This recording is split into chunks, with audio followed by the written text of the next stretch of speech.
Valles amplios, bosques infinitos, paisajes desiertos. La autopista Alaska se toma su mito en serio. Todavía hoy. La naturaleza comienza al borde de la carretera. La autopista se construyó durante la Segunda Guerra Mundial como ruta militar y todavía es la única conexión por tierra entre Alaska y los demás estados de Estados Unidos. La magnífica naturaleza del entorno se mantiene, al igual que los animales, la soledad y la vastedad del norte.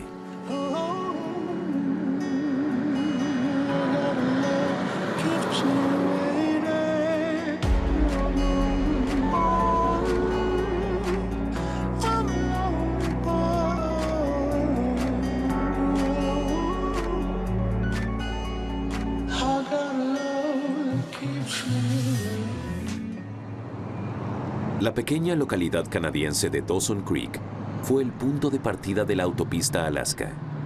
Desde allí, donde termina el ferrocarril, el ejército de Estados Unidos quiso construir en 1942 un enlace por el norte de Canadá hasta Alaska para estar preparados ante un ataque japonés.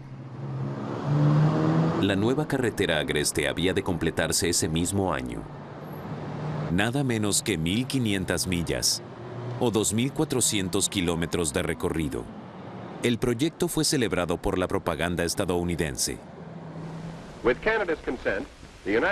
Desde donde termina la línea ferroviaria, en Dawson Creek, la carretera militar llegará hasta Fairbanks, conectará aeropuertos y garantizará el abastecimiento de las tropas.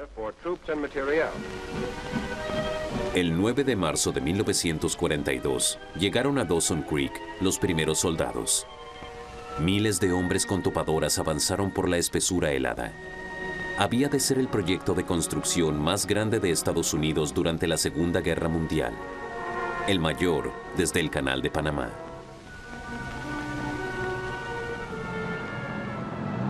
Para los turistas que hoy visitan el comienzo de la carretera, el esfuerzo de esos años solo les da un leve escalofrío. La antigua pista está asfaltada y ampliada desde hace tiempo. La región en torno de Dawson Creek vive bien de la agricultura y la extracción de gas natural. La apertura a la carretera ha traído prosperidad.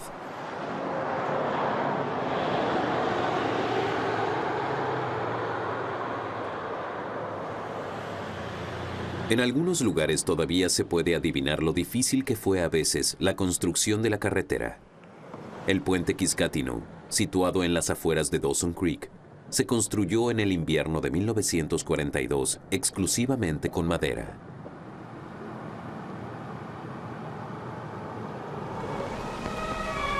Para agilizar al máximo la construcción de la carretera, al principio se construyeron todos los puentes con madera o pontones. Con el tiempo, el hormigón y el acero reemplazaron estas construcciones provisorias hechas apresuradamente.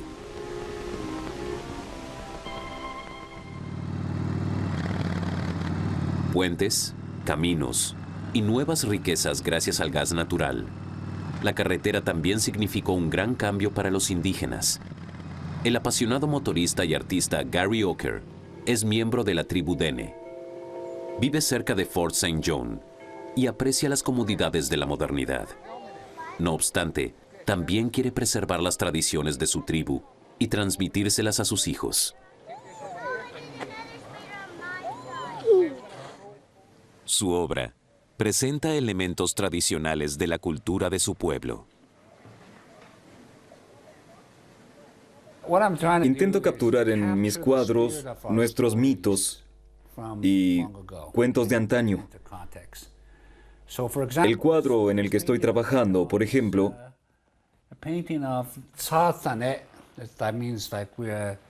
nos muestra cómo los hombres castor, antes de que existiera la autopista Alaska, mis abuelos me contaban que la gente solo se desplazaba a caballo.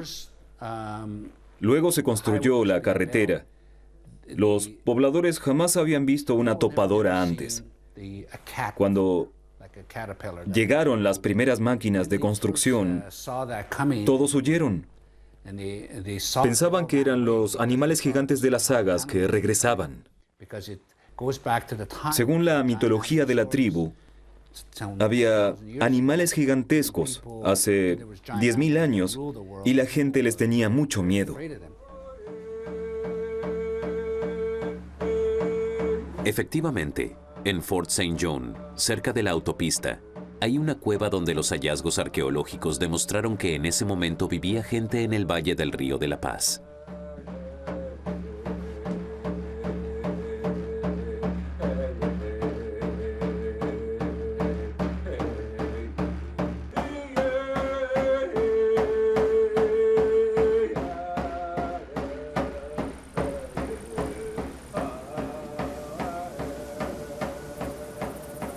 La región que rodea el Río de la Paz no solo es rica en gas natural, también posee la tierra de cultivo más septentrional de Canadá. El tiempo libre de heladas basta para cultivar avena, lentejas o colza, y la autopista Alaska posibilitó el acceso a esta región. La tierra fértil atrajo a nuevos pobladores que difícilmente se esperaría encontrar aquí. Uteritas, una antigua comunidad religiosa alemana de la época de la Reforma. Su vida comunitaria austera parece pasada de moda. Las mujeres hacen juntas pepinos en escabeche y los hombres trabajan juntos en los campos. Su credo es orar y trabajar. Un poco más de 100 personas viven en la colonia de Fort St. John. Los uteritas son granjeros y pacifistas estrictos. Hace 400 años huyeron del Tirol, primero a Rusia, y en 1918 llegaron a Canadá. Siempre han sido pioneros al margen de la civilización.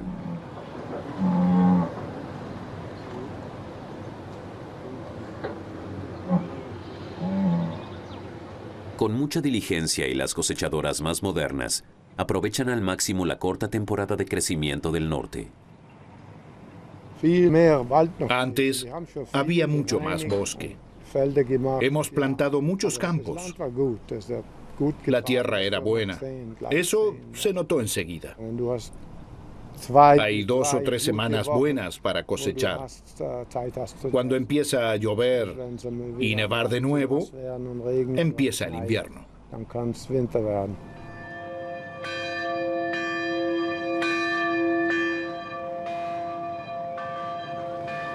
Todos los días, siempre a la misma hora, la campana llama a los miembros de la colonia para comer. Las casas de cada familia no tienen cocina, porque la comida se prepara y se come en grupo. En silencio, como siempre. Hombres y mujeres por separado.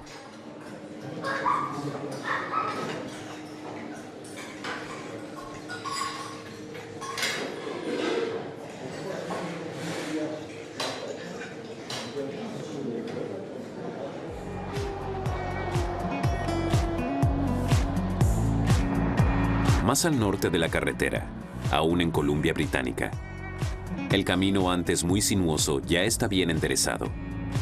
La carretera se eleva lentamente desde las estribaciones de las grandes llanuras de América del Norte. Después de unas horas, las montañas rocosas se vislumbran a la distancia.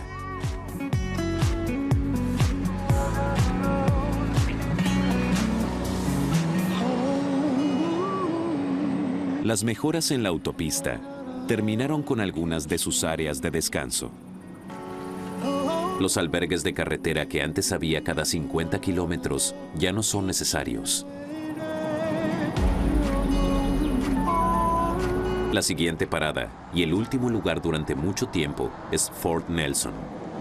El museo de esta ciudad de 4.000 habitantes está dedicado sobre todo a la autopista Alaska. Mark Brown es el fundador y principal donante de su colección. El mecánico de casi 90 años de edad también es parte de la historia de la autopista Alaska. Su orgullo son sus automóviles antiguos, la mayoría de los cuales aún funcionan.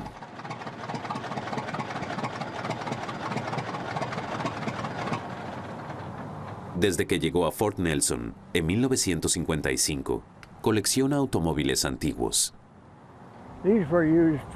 Estos se usaron en la construcción de la autopista. Con ellos se abrió el primer trazado en el bosque o se aplanaron los terraplenes de las orillas. Todos deberían funcionar.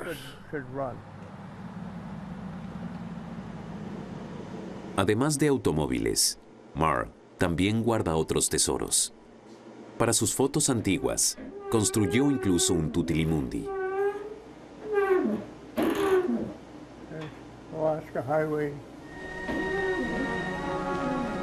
En la autopista trabajaron unos 11,000 soldados y miles de civiles. Los accidentes estaban a la orden del día, ya que muchos soldados eran del sur de Estados Unidos y no conocían la nieve ni los pasos de montaña resbaladizos. Fue un milagro que las tropas de construcción avanzaran un promedio de 2 a 3 kilómetros por día. Fue difícil en las montañas del norte de la Columbia Británica, que no estaban cartografiadas en su totalidad. Eso llevó mucho tiempo, ya que la ruta pasaba en su mayor parte por Canadá. Alaska solo era el destino. Durante la construcción, aún la llamaban autopista Alcan, Alaska, Canadá.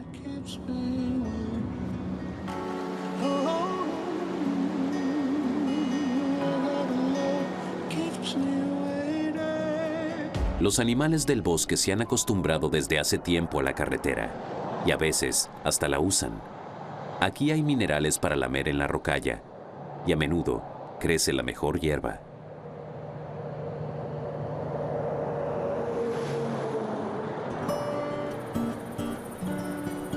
Sobre todo en el Parque Provincial del Lago Muncho, donde la autopista atraviesa el norte de las magníficas montañas rocosas, a menudo se puede ver la fauna silvestre. Pero hay que mirar con mucha atención. La cabra montesa de pelaje marrón está bien adaptada a los acantilados de arenisca del valle del río Trout. Los cuernos voluminosos del macho pesan unos 15 kilos. Sin duda es una desventaja. Pero en estas rocas, las cabras están a salvo de lobos y pumas.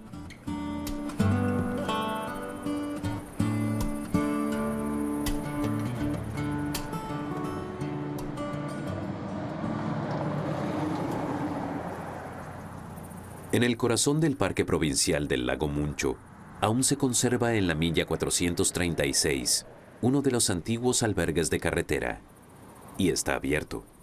Es un área de servicio clásica. Jack Ganes está a cargo del negocio desde hace 40 años y sirve platos nutritivos a los camioneros.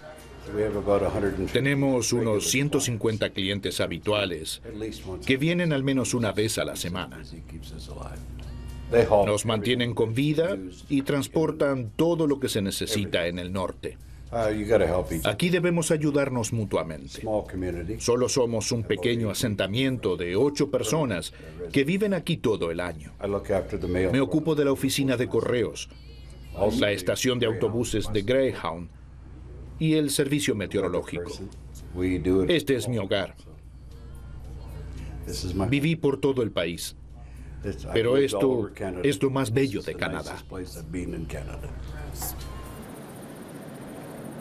Sin embargo, a pesar de lo hermosas que son las montañas rocosas, para los constructores de la carretera eran un horror. Para construir aquí una carretera moderna, a veces debían hacer el trazado varias veces. Aquí y allá, aún se conservan partes de la primera carretera de 1942, un poco tapadas por la vegetación. La legendaria autopista parece un camino forestal. Uno supone que habrá sido un trayecto arduo en ese momento.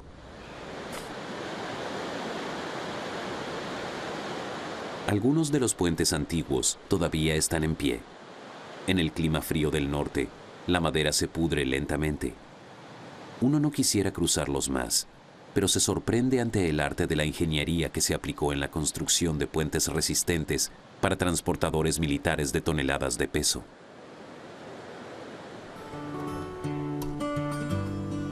Los caribúes del Parque del Lago Muncho se han acostumbrado al trazado moderno de la carretera. Cientos de estos renos norteamericanos viven en la reserva de casi 90,000 hectáreas.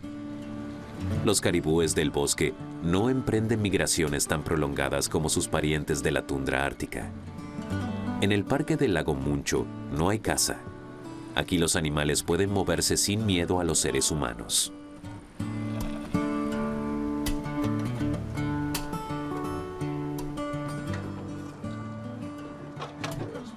El lago de 12 kilómetros de longitud es el corazón del parque homónimo, donde el suizo Urs Schillner cumplió su sueño profesional. Se ha convertido en piloto forestal.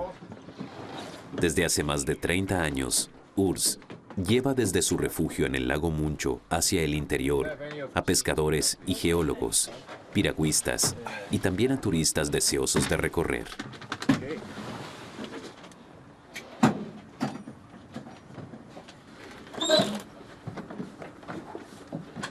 Los hidroaviones como el Otter clásico que Urs posee se construyeron solo hasta 1967, pero muchas de las viejas avionetas todavía vuelan.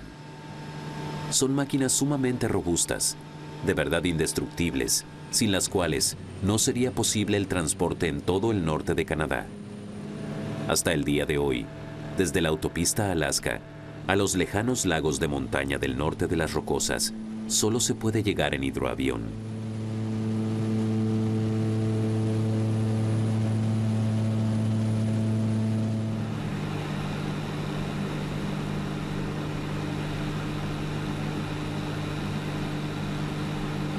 Durante el vuelo sobre las montañas, es evidente que a ambos lados de la autopista Alaska todavía existe la naturaleza virgen. No hay otro camino, ni casas, ni praderas alpinas, ni teleférico a uno de los picos anónimos. La explotación forestal no vale la pena, y el clima hostil disuade a todos los pobladores. En invierno puede hacer 40 grados bajo cero durante semanas, y menos también.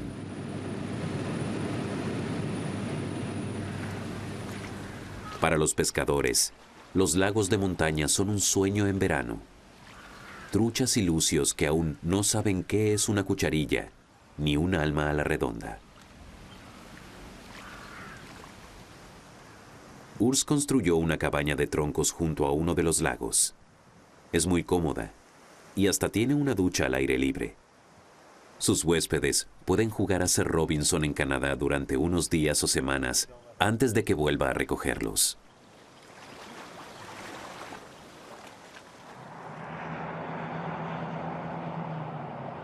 Pero también hay viajeros en la autopista Alaska que nunca quieren abandonarla. Amantes de los automóviles, turistas nostálgicos. La mayoría son estadounidenses que quieren revivir uno de los logros pioneros de su país, o ver la carretera que sus abuelos construyeron en 1942. Los conductores de automóviles antiguos a menudo se empeñan mucho. Por ejemplo, los fanáticos de los Jeeps, Rob y su esposa Debbie, de Seattle, planearon durante mucho tiempo con su club un viaje por la antigua carretera militar hasta Alaska. Su lema es Alaska o el anquilosamiento. Sus automóviles son legendarios Jeeps Willys. Eran los vehículos más famosos de las tropas estadounidenses en la Segunda Guerra Mundial. Pero hace falta mucha pasión para conducir todo el trayecto en un automóvil tan antiguo y abierto.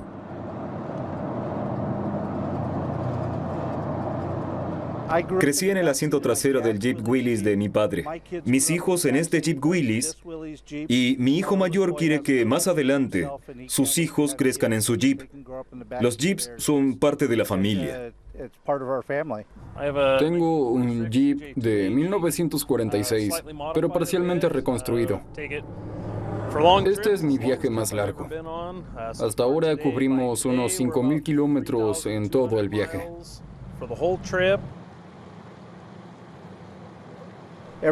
La gente firmó el coche en todas partes. Seguro que tenemos como 50 firmas. Mi único problema hasta ahora fue una correa de transmisión rota. La cambié al borde de la carretera a solo 50 metros de un bisonte. No saqué fotos, pero cambié la correa en tiempo récord. ¿Bisontes? Han escuchado bien. Efectivamente, decenas del ganado salvaje norteamericano casi extinto pastan a lo largo de la carretera. En 1992, se reintrodujeron 49 bisontes en el valle del río Liard. Ahora pueblan el borde de la autopista más de 600 gigantes peludos. Son muy fotogénicos, pero no hay que acercarse demasiado. Esto también se aplica a otros vecinos peludos que a menudo aparecen en la verde hierba de la carretera. Los osos negros. En caso de peligro, la madre espanta a sus pequeños a los árboles. Allí están a salvo, sobre todo de los grizzly, que no pueden trepar. Por el contrario, los ositos negros son muy ágiles en las alturas, para deleite del público viajero, para quien la fauna y la naturaleza auténtica de la región son la razón principal del largo viaje por la autopista.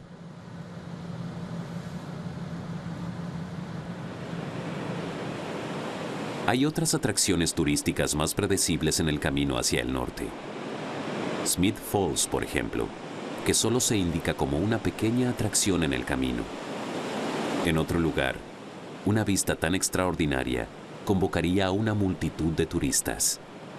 Aquí solo impera la naturaleza indómita y virgen.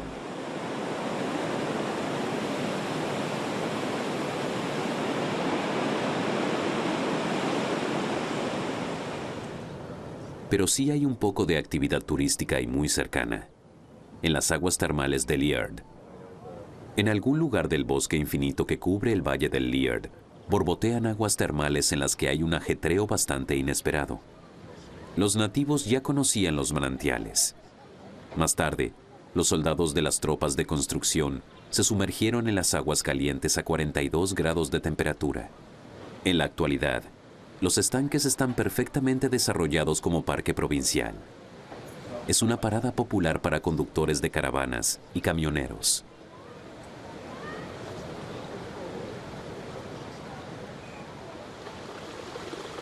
El agua caliente de Liard no surge de un solo manantial, sino que se filtra en muchos lugares por un amplio barranco, transformando así el entorno en un exuberante oasis ártico. Aquí viven plantas e insectos raros que de otro modo no existen tan al norte. Incluso en invierno no se congela la región pantanosa de los alrededores. Los canadienses, con humor, lo llaman su valle tropical.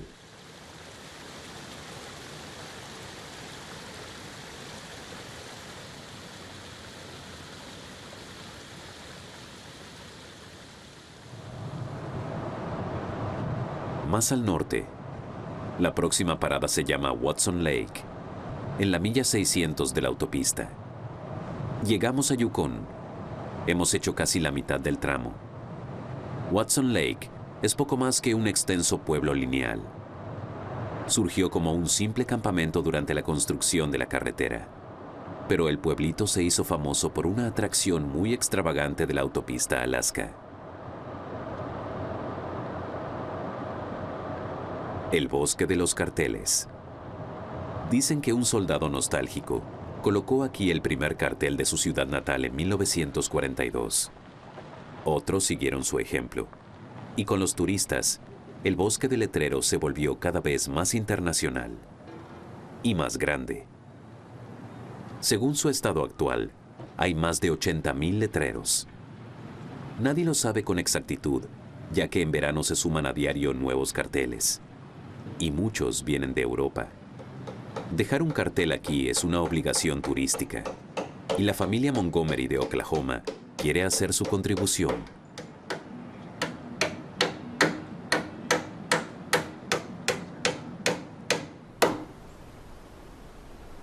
La atracción turística histórica mucho más significativa de Watson Lake es el viejo hangar de Yukon Air Service, que se deteriora poco a poco. Un testigo mudo de una operación de socorro inmensamente costosa. Un operativo cuya repercusión se hizo sentir en el resto del mundo. En la pequeña terminal de al lado, las fotos históricas cuentan la historia. Se trata de un capítulo poco conocido de la Segunda Guerra Mundial. Gracias a la llamada Ley de Préstamo y Arriendo, Estados Unidos ayudó al Ejército Rojo con aviones y suministros de guerra de 1942 a 1945.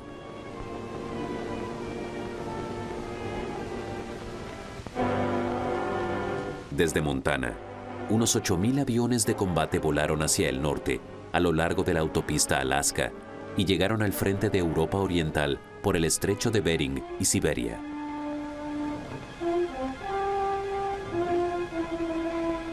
Los estadounidenses volaron hasta Fairbanks. Después, los pilotos rusos se hicieron cargo de los aviones para luchar contra la Alemania nazi. De la turbulenta historia del norte canadiense, el río Yukon también tendría mucho que contar en Miles Canyon poco antes de Whitehorse. Antiguamente, los buscadores de oro camino a Klondike debían pasar esta garganta en balsa. Después, navegaban el río durante semanas.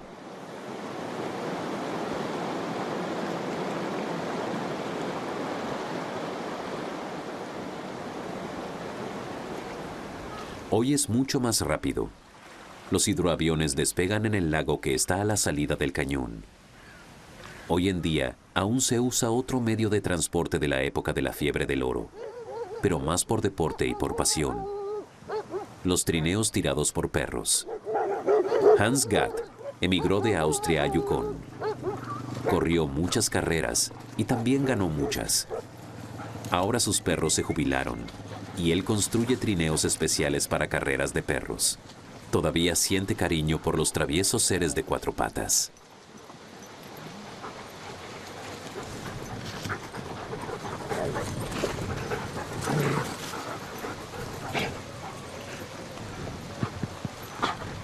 Los Alaskan Huskies son, en realidad, mestizos. Su origen se remonta generaciones atrás, a la época de la fiebre del oro, cuando comenzaron las carreras de trineos tirados por perros. Hace 30 años vi una carrera y me entusiasmé tanto que comencé yo mismo. Todo creció tan rápidamente que después de 2 años me mudé a Canadá. Diría que es como una adicción. Su adicción aún incluye unos 50 perros que entrena todos los días también en verano. Los perros saben que, cuando trae la motocicleta, pueden correr. Y la alegría anticipada es tan grande que son imparables.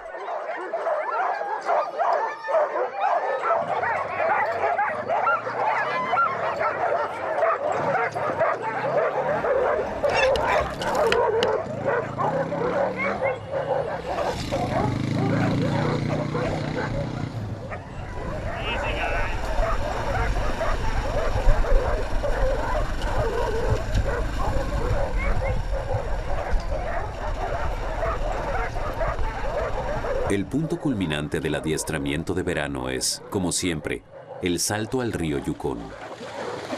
A los perros les encanta. Y Hans disfruta con ellos de una vida y una libertad que no podrían tener en Europa.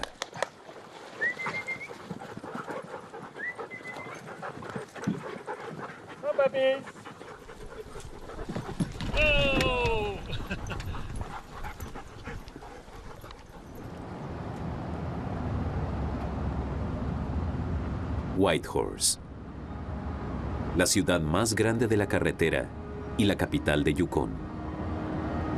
Aquí viven unas 25,000 personas. En 1942, también se construyó desde Whitehorse, porque la ciudad tenía un enlace ferroviario a la costa desde la época de la extracción de oro. Por lo tanto, se podían transportar soldados y materiales.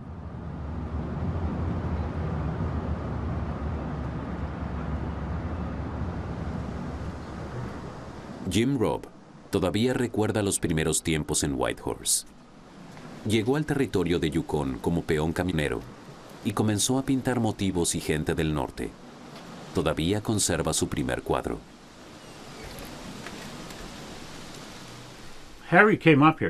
Harry Fig, también conocido como Wigwam Harry, era camionero y se convirtió en uno de los personajes más deslumbrantes del norte. Vino de Ontario en la década del 40 y condujo por la autopista Alaska durante muchos años.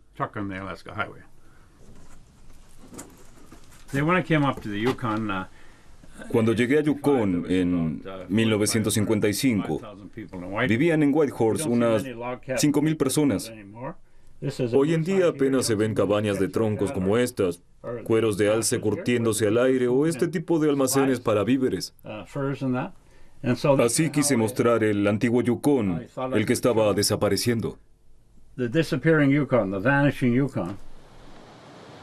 Jim vive en una de las últimas cabañas de troncos de Whitehorse.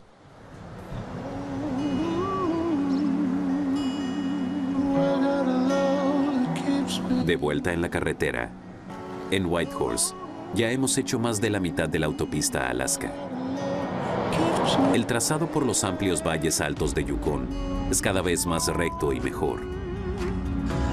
Las tropas de construcción progresaron bien sobre el sustrato duro en el verano de 1942. Los bosques son cada vez más ralos y nórdicos, con abetos cada vez más delgados, abedules y álamos bajos. Comparado con los primeros días de la autopista, hoy es más fácil viajar. Muchos turistas vienen con caravanas o tiendas de campaña.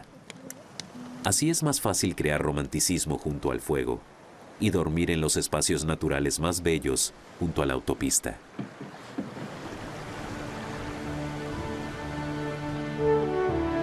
Pero también existe la versión cómoda de las vacaciones en la naturaleza. En centros turísticos con acceso directo como Tin Cup Lodge, que está totalmente aislado junto a un lago del interior. Se accede solo por aire con un vuelo de media hora.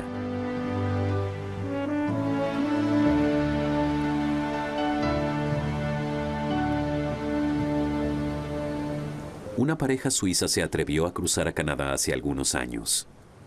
Compraron la antigua casa regional donde John Wayne pescaba en la década del 60 y la renovaron por completo con mucha pasión. Tienen 3 cabañas para huéspedes, pero ellos también quieren probar la vida lejos del ajetreo y el bullicio de Europa.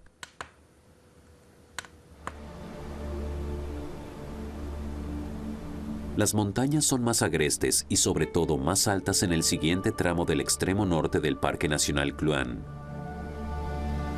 Desde la carretera, las estribaciones parecen dramáticas y reticentes, pero detrás de ellas, en el Parque Nacional, comienza un mundo de alta montaña en dimensiones desconocidas en Europa. El parque abarca 22,000 kilómetros cuadrados de naturaleza rocosa helada. Las montañas de Saint Elias demarcan el interior de Canadá con el Pacífico. Las montañas se elevan más y más, pero entonces se levanta por encima de los picos más altos un macizo aún más imponente.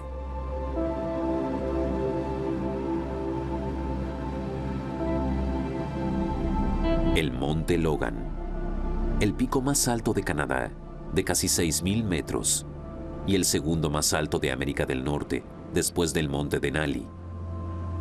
El manto glaciar de hasta 1,000 metros de espesor al pie del macizo se considera el más grande fuera de las regiones polares. El Parque Nacional Kluane es famoso por sus glaciares. Gigantescas lenguas de hielo se deslizan desde el Monte Logan hasta el valle. El glaciar Kaskawulsh se desplaza unos 70 kilómetros hacia el norte, y el glaciar Hobart, de 120 kilómetros, es aún más largo.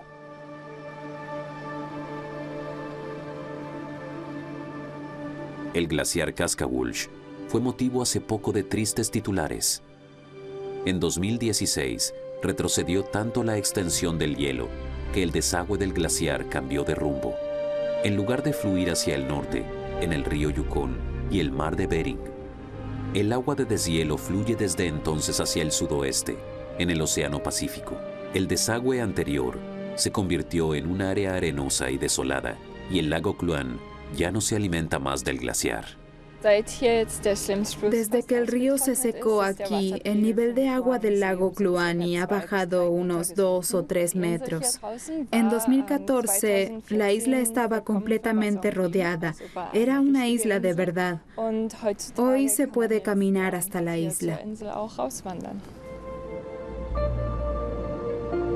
La gigantesca llanura arenosa del antiguo delta fluvial ahora recibe a geólogos que la miden con radares para examinar los depósitos. Lo que queda es un paisaje desnudo y apocalíptico que podría servir como telón de fondo para la próxima película de Star Wars.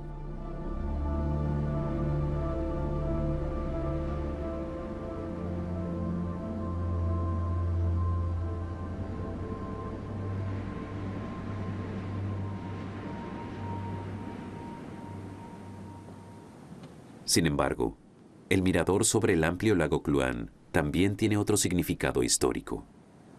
Estamos en la cumbre de los soldados, donde se inauguró oficialmente la autopista Alaska el 20 de noviembre de 1942.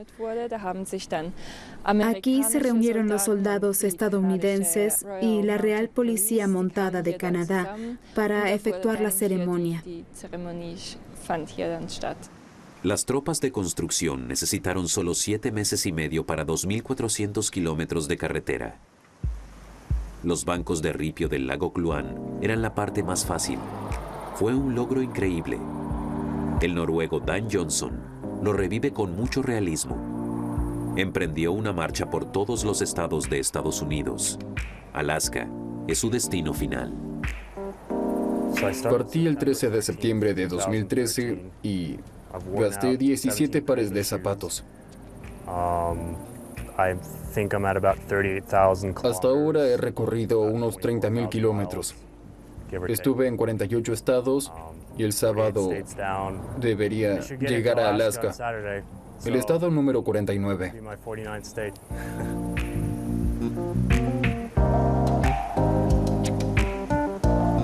Dan quiere llegar con su marcha solitaria hasta la bahía Prudhoe, en el extremo norte de Alaska, y después directo al libro Guinness de los récords.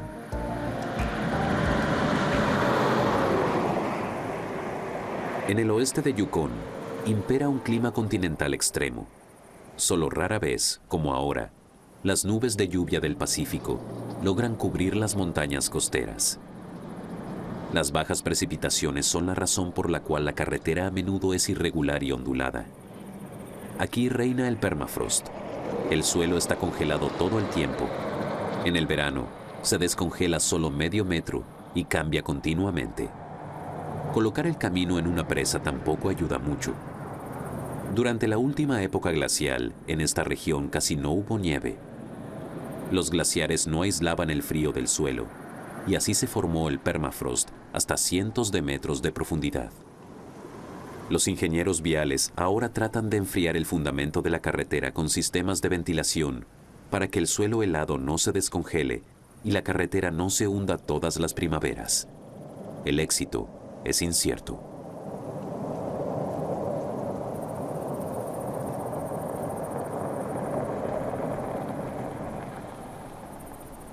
El bosque también muestra los efectos del permafrost. Las raíces congeladas no pueden aportar suficientes nutrientes. El suelo se desplaza constantemente. Un árbol de 50 años tiene apenas 3 metros de altura. En el verano, surgen pantanos en todas partes, porque el agua no puede escurrirse sobre el hielo subyacente. El bosque boreal a menudo se inunda. A lo largo de miles de años se desarrolló un ecosistema único de pastos y musgos que cubre cientos de kilómetros de extensión en la zona oeste de Yukon y Alaska Central. En la milla 1186 se llega a la frontera con Alaska, el 49º estado de Estados Unidos. Un mojón y una senda forestal hasta el horizonte indican la frontera internacional. El pasto se corta cada 10 años. En Alaska, el cielo parece extenderse una vez más. Los valles parecen aún más grandes y los ríos más anchos.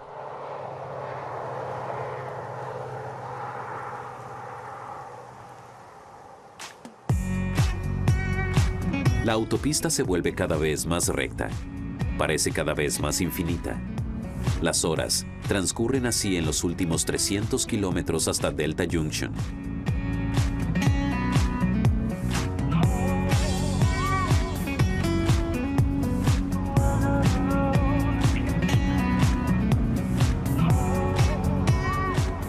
Finalmente, la autopista Alaska desemboca en la antigua carretera Richardson, que llega hasta Fairbanks desde la costa.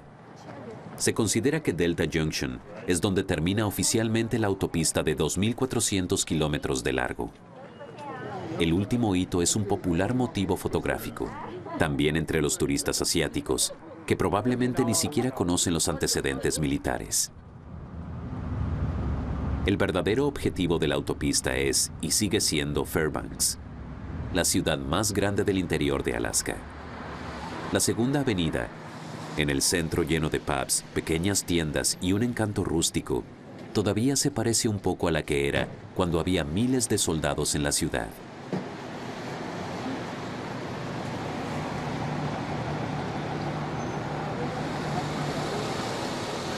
Durante la Segunda Guerra Mundial, Fairbanks fue el centro para el suministro de armamentos de los estadounidenses a los rusos. Aquí los pilotos rusos tomaron miles de bombarderos y aviones de caza de sus compañeros estadounidenses y volaron hasta Siberia, en todos los climas y las estaciones del año.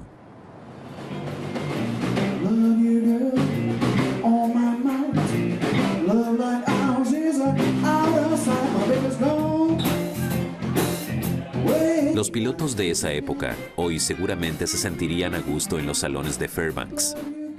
La vida nocturna de la ciudad sigue siendo indómita y loca. Le hace justicia a la imagen ruda de Alaska. En pubs como Howling Dog Saloon, el espíritu de los pioneros sigue vivo y muchos de los clientes de hoy no pueden vivir encorsetados en la civilización del sur. La autopista de Alaska les abre una ruta de escape, una ruta hacia la libertad del norte.